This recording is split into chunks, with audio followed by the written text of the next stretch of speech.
দেখো সকালের কাজটা সেরে তো মিস্ত্রিরা বলে গিয়েছিল এটা ভিজাতে হবে। তো আমাদের বাড়ির কাজ অনেকটাই নয়, পুরোটাই কমপ্লিট হয়ে গেছে।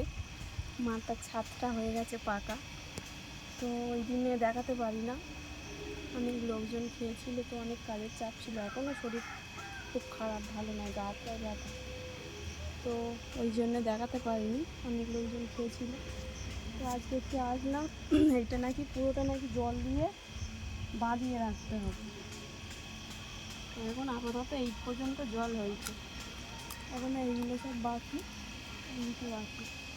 জল নাকি বাঁধিয়ে রেখে দিতে হয়। তো ভিডিও ঠিক মতো করা হচ্ছে না, বাড়ির কাজের চাপ। 1 মাস এখন কাজ নাকি থাকবে, 1 মাস রাখতে হয়। তো আমাদের এখনও অনেক দিন ওই ঘরে থাকতে হবে। এই ঘরে কবে উঠবো জানি না, 1 মাস তো কাজ রাখতে হবে। আর দেখা যাক ভগবান কতদূর কী করে। এই জলে পা দিতে খুব ভালো লাগছে, ঠান্ডা লাগে।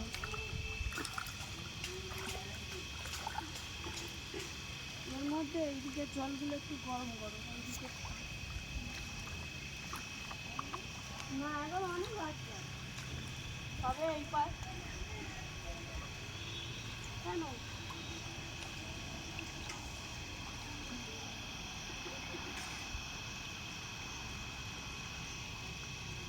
এই পাশটা বাকি আছে, মদ ভেসে যাচ্ছে। 3-4টে ফুটো ছিল, সেগুলো মাটি দিয়ে বন্ধ করে তারপর জল দেওয়া হচ্ছে। এবার জামরুলটাও পাড়া যাবে হাত লাগিয়ে, কিন্তু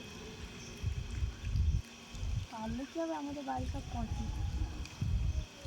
ছেলের 2 দিন স্কুলে পাঠানো হয়নি, বাড়ির লোকজন ছিল, কুটুম ছিল, ওই জন্য যায়নি। আজকের দিনটা যাবে, আবার নেই কালকে থেকে গরমের ছুটি। স্কুলে গেলেই ভালো থাকে, বাড়ি রোদে রোদে ঘুরবে। সিঁড়িতেও নাকি কাপড় কাপড় চোপড় দিয়ে ভিজিয়ে নাকি রাখতে। এই জলটা যেরকম ঠান্ডা, এই জলটা